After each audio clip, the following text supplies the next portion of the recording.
League shield জয়ের থেকে just কিছুটা দূরে রয়েছে মোহনবাগান ফুটবল ক্লাব।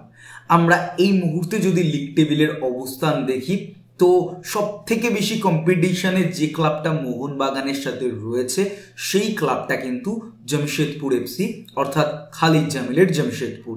আমরা জামশেদপুরকে কেন এগিয়ে রাখছি, তারপরে তো বেঙ্গালুরু বা গোয়া রয়েছে, আমরা 4th পজিশনের জামশেদপুরকে কেন এগিয়ে রাখছি তার কারণটা একমাত্র জামশেদপুরের যে টিম গেম, যে কনফিডেন্স, যেভাবে তারা একের পর এক টিমকে বিট করে এগিয়ে এসছে এবং যেভাবে শেষ মুহূর্ত অবধি তারা যে কোনো দলের এগেইনস্টে স্কোর করে টিমের রেজাল্ট পাল্টে দিতে পারে এবং অবভিয়াসলি খালিদ জামিলের স্ট্র্যাটেজি। অন্যদিকে দাঁড়িয়ে 14 ম্যাচে 27 পয়েন্ট জামশেদপুরের, এফসি গোয়া বা বেঙ্গালুরুর কিন্তু 15 ম্যাচে, মোহনবাগানের কিন্তু সেটা রয়েছে 35 পয়েন্টে, অর্থাৎ মোহনবাগানের থেকে এক ম্যাচ কম খেলেছে তারা। এবার তারা যদি এই ম্যাচটা জিতে যায় তাহলে তারা 30 পয়েন্টে যাবে, মাত্র 5 পয়েন্টের পার্থক্য থাকবে। অর্থাৎ দুটো ম্যাচ মোহনবাগান যদি বাকি সময় হারে তাহলে কিন্তু তাদের থেকে টপকে যেতে পারবে জামশেদপুর একমাত্র ক্লাব হিসাবে।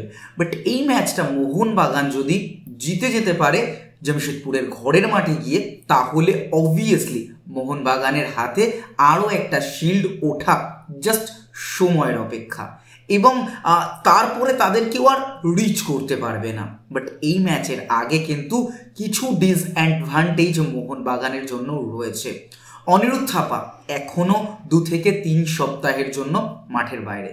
তবে আরেকটু আমরা এগোনোর আগে ভিডিওতে অবভিয়াসলি বলি যে ভিডিওটা অবশ্যই লাইক করে দিও যাতে আরও মানুষের কাছে পৌঁছায়।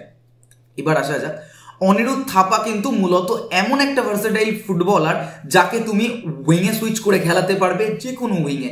আমরা যখন তার প্রাক্তন দল চেন্নাই এফসিতে তার খেলা দেখেছি, সেখানে খুব বেশি পরিমাণে মিডফিল্ড থেকে উইংয়ে শিফট করেছে এবং তার মধ্যে সেই লিডারশিপ পাওয়ারটা রয়েছে যেটা আমরা চেন্নাই এফসির দিনে দেখেছি। এবং আপুইয়া অবভিয়াসলি ভালো মিডফিল্ডটাকে অর্গানাইজভাবে বল হোল্ডিং থেকে শুরু করে বল স্ন্যাচিংয়ের কাজটা করতে পারে। বাট ডিস্ট্রিবিউশনের ক্ষেত্রে সব সময় অনিরুদ্ধ থাপা আপুইয়াকে টেক্কা দেবে এবং আপুইয়ার মধ্যে বল কন্ট্রোল বা বল হোল্ডিং এবং স্ন্যাচিংয়ের ক্ষমতাটা থাকলেও অনিরুদ্ধ থাপার মধ্যে এই প্লাস পয়েন্টগুলোর সাথে কিন্তু 2 উইংয়ে সুইচ করে খেলা এবং থ্রু বল বাড়ানো, অর্থাৎ অ্যাসিস্ট মেকারের ভূমিকায় তাকে পাওয়া যায়। তাই অবশ্যই অনিরুদ্ধ থাপা বেস্ট মিডিও বলা যায় এই সময়ের মধ্যে মোহনবাগান টিমে রয়েছেন। এবার আমরা জামশেদপুরের কতটা কম্পিট করে খালিদ জামিল, কতটা ভালো স্ট্র্যাটেজিতে যায় সেটা দেখার বিষয় নয়, কারণ Jamshedpur obviously wing play and counter অ্যাটাকে মনোনিবেশ করবে প্রত্যেকটা গেম তারা যেটা করেছে। তাই অবশ্যই মিডফিল্ডটাকে ডমিনেট করলে কিন্তু একেবারে খেলা শেষ হয়ে যাবে জামশেদপুরের। অবভিয়াসলি এই মিডফিল্ডকে মোহনবাগানের ডমিনেট করতে হবে।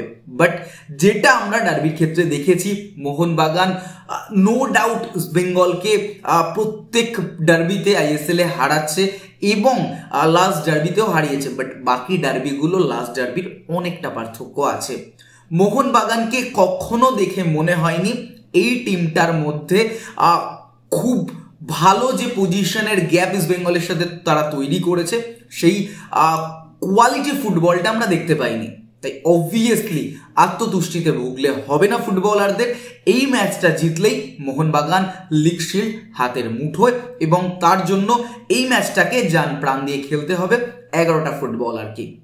এবার চলে আসা যাক ইস্ট বেঙ্গলের বিষয়। ইস্ট বেঙ্গলের ম্যাচ রয়েছে এফসি গোয়ার বিরুদ্ধে, বাট সেই ম্যাচে আনোয়ার আলী কতটা ফার্স্ট 11-এ থাকবেন সেটা নিয়ে কিন্তু এখনো প্রশ্নচিহ্ন রয়েছে। বাট ডিফেন্সকে শক্তি বাড়াতে কিন্তু এই টিমে চলে এসছেন হীরা মণ্ডল, যিনি রিহ্যাব করছিলেন, রিহ্যাব থেকে ফিরেছেন। প্র্যাকটিসে যুক্ত হয়েছে। অন্যদিকে দীর্ঘ সময়ের জন্য ছিটকে যাওয়া মার্ক জোথান পুইয়া, এই জোথান পুইয়া হয়তো অ্যাভেলেবেল থাকতে পারেন এই এফসি গোয়া ম্যাচের জন্য।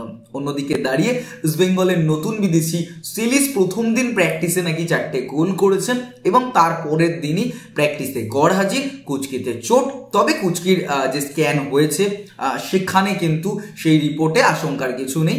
আজকের প্র্যাকটিসে তিনি আবার যুক্ত হয়েছেন, অর্থাৎ এফসি গোয়ার বিরুদ্ধে কিন্তু ইস্ট বেঙ্গল কিছু অ্যাডভান্টেজে যাচ্ছে।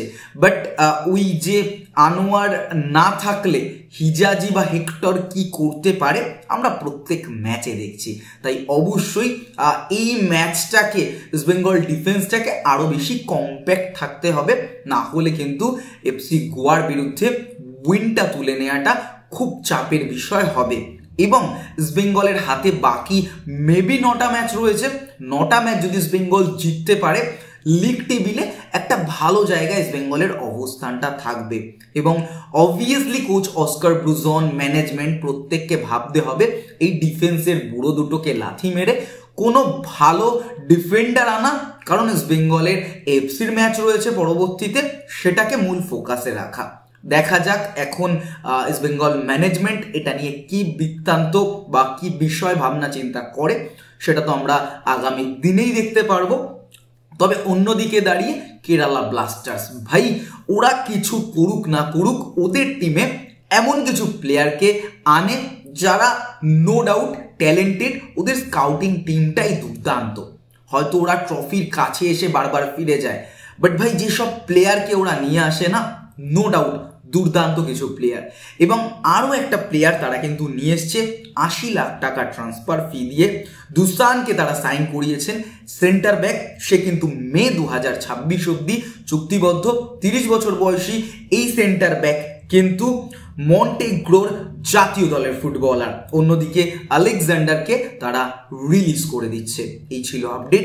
ভিডিওটা অবশ্যই লাইক করো, তোমাদের মন্তব্য যেটা কমেন্ট বক্সে কমেন্ট করে জানাও। দেখা হচ্ছে আগামী ভিডিও।